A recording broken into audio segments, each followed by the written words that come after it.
Hi ho, here I am again.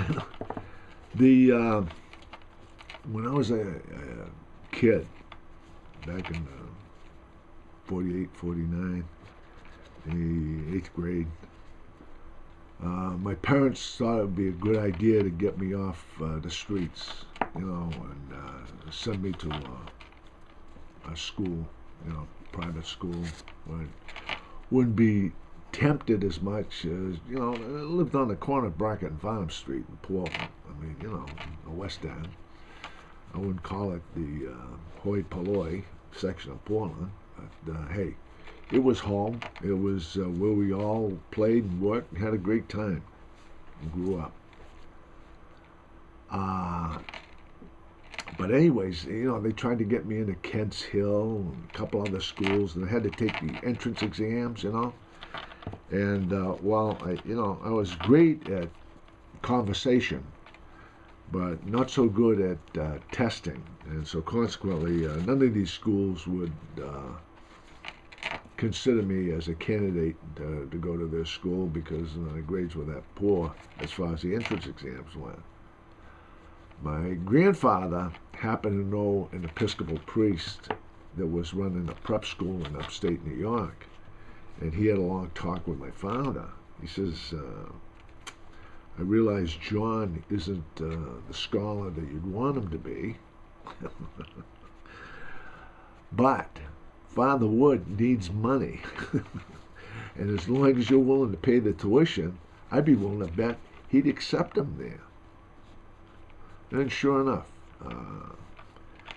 from 48 to 54, I went to Hoosac School in Hoosick, New York.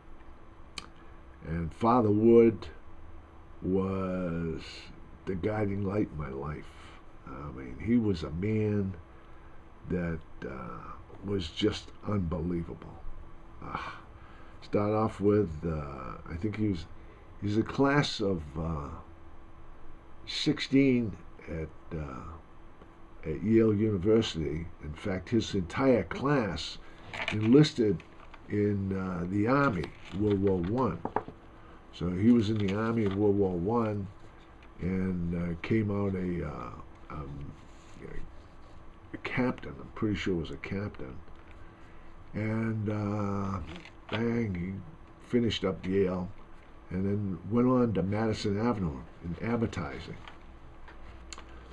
And the last two things in his life that he was ever going to do was, one, be an Episcopal priest, and two, teach school.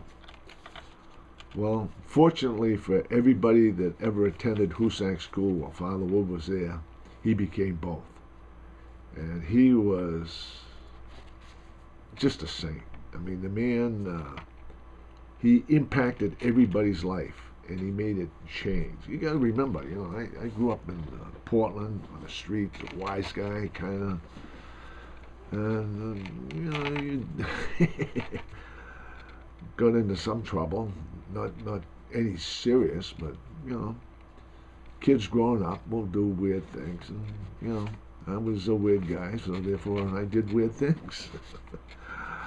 Father Wood straightened us out, and anybody that was ever attended Hoosac School while Father Wood was there has the same thing to say. I mean, the words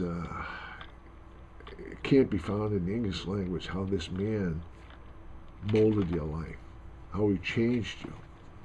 I went from being a street wise guy to a young gentleman, thanks to Father Wood. And he's just a wonderful guy. I remember Jerry Giles, who was a year behind me, and he's a pretty bright kid. In fact, he's a Wall Street banker now. Okay. And he was a very good student, straight A student. And I remember he wrote a paper for Father Wood for probably Sacred Studies class. And he got a B. Or maybe well, no, it wasn't a B. It was, I think, it was in '85 or '88. Where Jerry was constantly getting, 95 and up. And he went to see Father Wood about it. And Father Wood told him, says, Jerry, you're right. Anybody else writing this paper, no doubt about it, it'd be a 98 or a 99.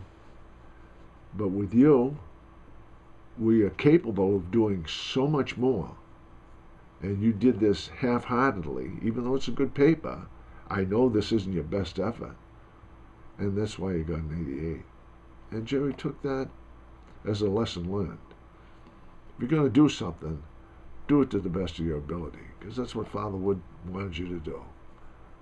And regardless of your average student, below average, above average, just do it to the best of your ability. And things will come out all right. And Father Wood, God bless him, I still think about him this day. In fact, I got his picture up in my office. He's just a wonderful, wonderful person. And if you know somebody like that, hey, let us know about it, because we'd like to hear. Because, in other words, people that maybe impacted your life and made a change in you. Okay? Thank you.